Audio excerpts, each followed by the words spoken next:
Eu saúdo a todos na graça e paz de nosso Senhor Jesus Cristo. Amados ouvintes, eu quero trazer para vocês um assunto muito maravilhoso, digno de ser meditado, porque, na verdade, o Velho Testamento e todo o Velho Testamento é sombra do Novo Testamento. O que encontramos no Velho Testamento é exatamente o que seria concluído no Novo Testamento. O Velho Testamento e o Novo Testamento é como um pássaro, uma águia, por exemplo.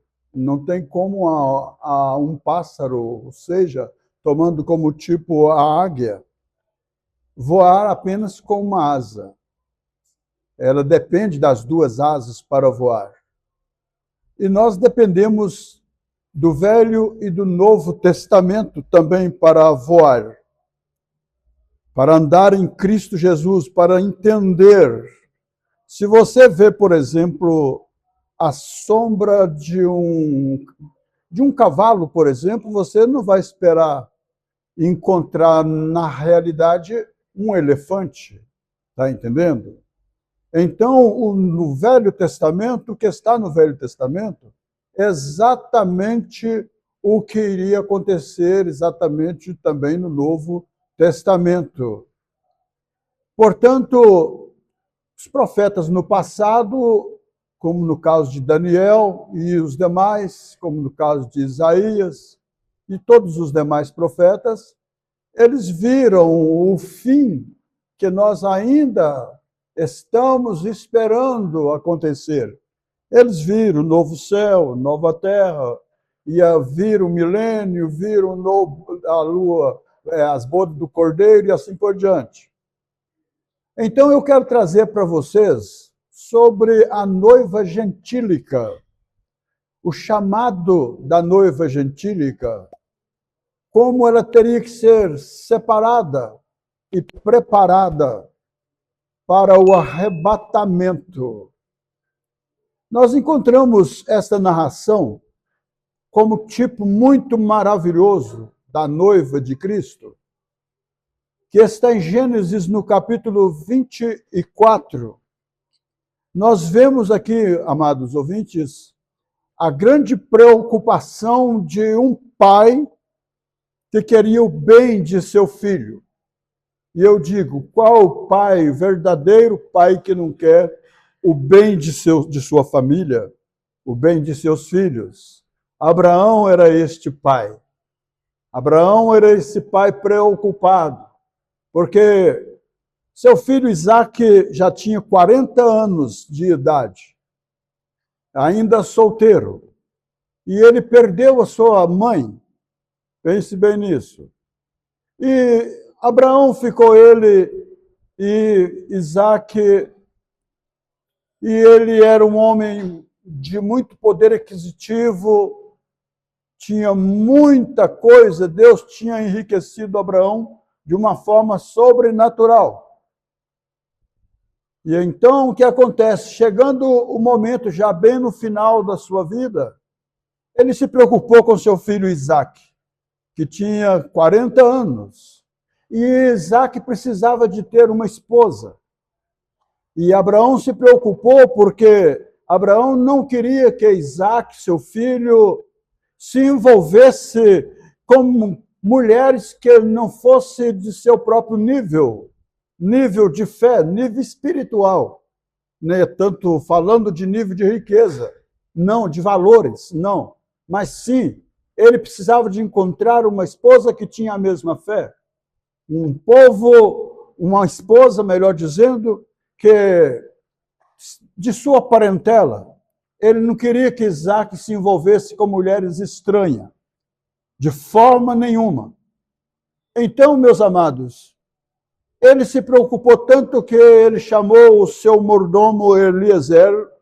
Eliezer era um homem de muita confiança de Abraão. Era, vamos considerar assim, como o braço direito de Abraão.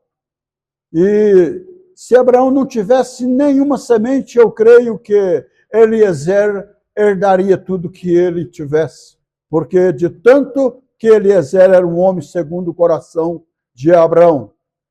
Então Abraão, com toda a confiança, chamou Eliezer e mandou que ele fosse no meio de sua parentela e que ele encontrasse uma noiva para o seu filho Isaque. E aquela noiva, Eliezer chegou a dizer para ele, você pode ler o Gênesis capítulo 24, que você vai encontrar essa narração dessa maneira. Ele perguntou para Abraão, e se essa jovem, meu senhor, não quiser me seguir? Ele disse, se ela não quiser te seguir, você está livre do meu juramento que eu fizeste jurar. Você está totalmente livre. Eliezer saiu, então, em busca de uma esposa para Isaque. Amados, isso é muito importante, porque veja aqui que os pontos chaves deste assunto muito tremendo. Isaque era um tipo de Cristo. Pense bem nisso. Portanto, você lá na frente vai encontrar Isaque com a madeira nas costas, subindo montanha acima, para ele próprio ser sacrificado nela. Mas Isaque era o tipo de Cristo. Abraão, por sua vez, era um tipo, estava fazendo um tipo de Deus, ali o pai de Isaque. O servo Eliezer ali como mensageiro, indo em busca de Rebeca, tipificando assim o Espírito Santo em busca de uma noiva para o seu filho. Jesus Cristo precisa, ele tem uma noiva na face da terra, mas ela foi tipificada em Rebeca naquele tempo, a noiva e esposa de Isaque. Então, Rebeca foi o tipo perfeito da noiva do Senhor Jesus Cristo. Isto são pontos chaves. Rebeca nunca tinha visto Isaque. Pense bem para vocês verem que coisa tremenda e maravilhosa. Rebeca nunca tinha visto Isaque.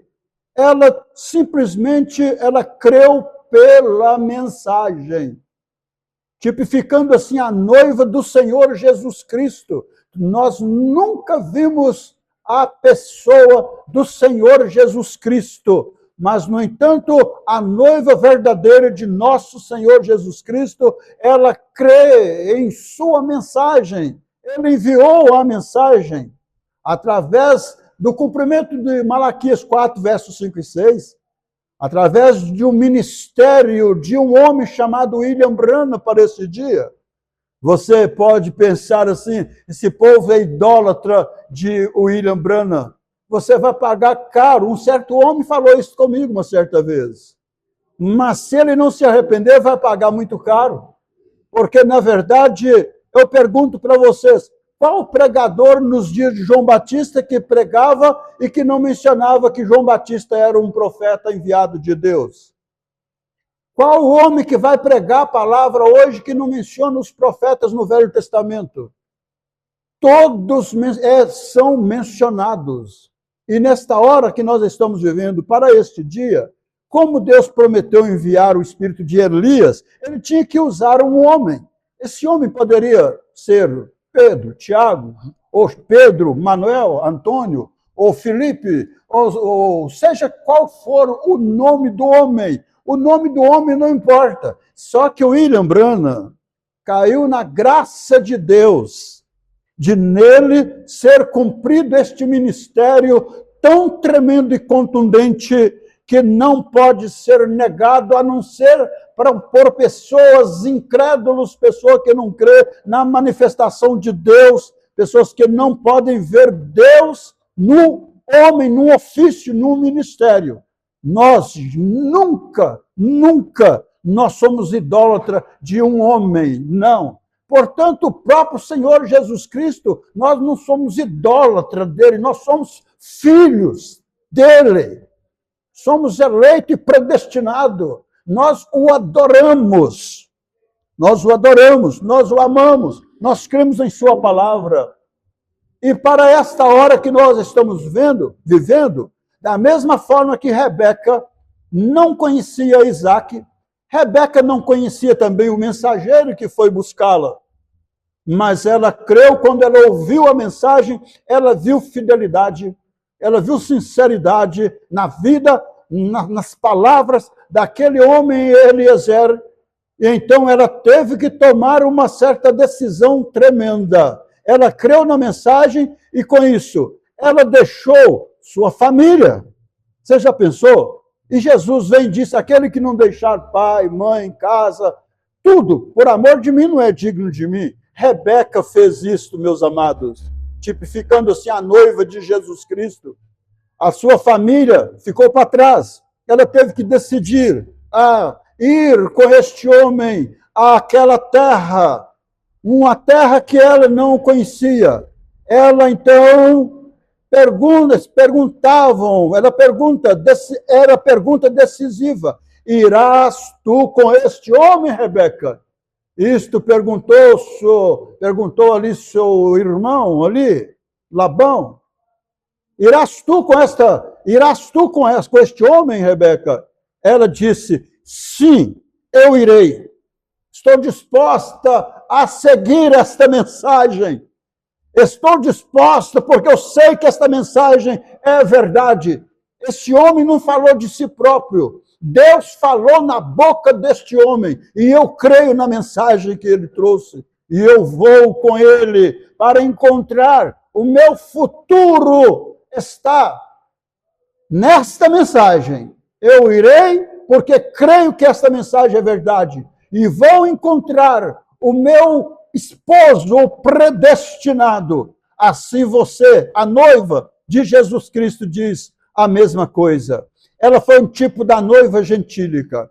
Nós encontramos também, meus amados, um outro tipo tremendo da noiva gentílica.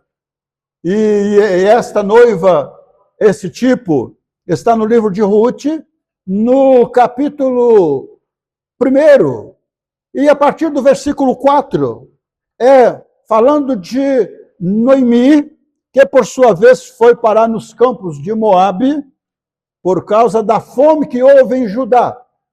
E dentro de quase 10 anos ela perdeu o esposo, perdeu Malom e Quilion, seus 2 filhos, que por sua vez estavam casados com Ruth e com Orfa.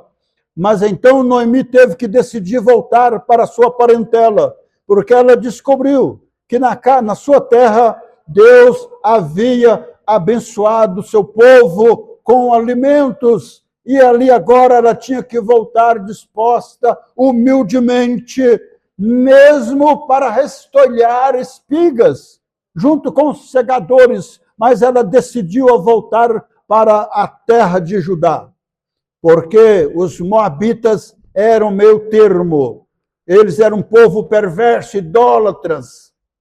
Então, aquela mulher, Ruth, ela então já estava viúva, e Noemi deixou elas em livre arbítrio e disse para ela, volta, filha minha, para o seu povo, para seus pais, para a casa de seus maridos, porque eu sou viúva, eu sou já velha, não vou ter mais filho e assim por diante. A órfã beijou a sua sogra e voltou, e Ruth se apegou a ela, a Noemi, e disse, teu povo é o meu povo, teu Deus é o meu Deus. Onde tu fores, irei eu. Onde tu morreres, ali morrerei eu. Onde tu for sepultada, ali me sepultarei eu. Mas ela decidiu voltar com Noemi para um povo desconhecido, um povo que ela não sabia quem, não conhecia a terra. Ela não conhecia, na realidade, nem o Deus de Noemi. Ela não conhecia. Mas ela decidiu voltar, mesmo para enfrentar as lutas juntamente com Noemi. E, pense bem, ela escolheu, então, o Deus de Noemi, o Deus verdadeiro, o Deus dos filhos de Israel, o Deus dos hebreus, o nosso Deus. Ruth, sendo ela uma moabita, vindo de Moabe, veio, mas e tinha ela agora que encontrar graça aos olhos do povo nos campos de Judá. E ela seguiu Noemi e veio, disse: o teu povo será o meu povo, Noemi. O teu Deus será o meu Deus. E quando ela chegou, ela foi direto para os campos onde os segadores estavam colhendo espigas.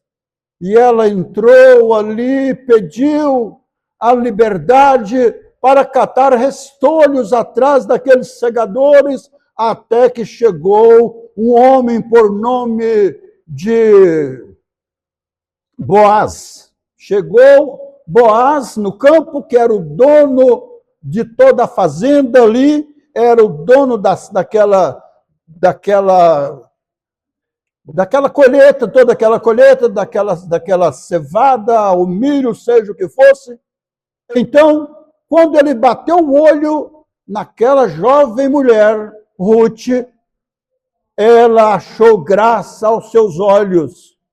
E então, Ruth representa a igreja gentílica eleita. Boaz se apaixonou com Ruth, como o Senhor Jesus Cristo amou a sua noiva a ponto de ele vir e tomar o lugar dela no Calvário, pagar o preço de sangue por esta noiva gentílica. Boaz decidiu pagar um preço também por ela, porque ele era o único remidor que podia remi-la. E ele então a redimiu para si. E então ali ela encontrou este Boaz, e através de Boaz, ela recebeu um filho no seu ventre, que se você pegar a genealogia ali, isto vem até o Senhor Jesus Cristo.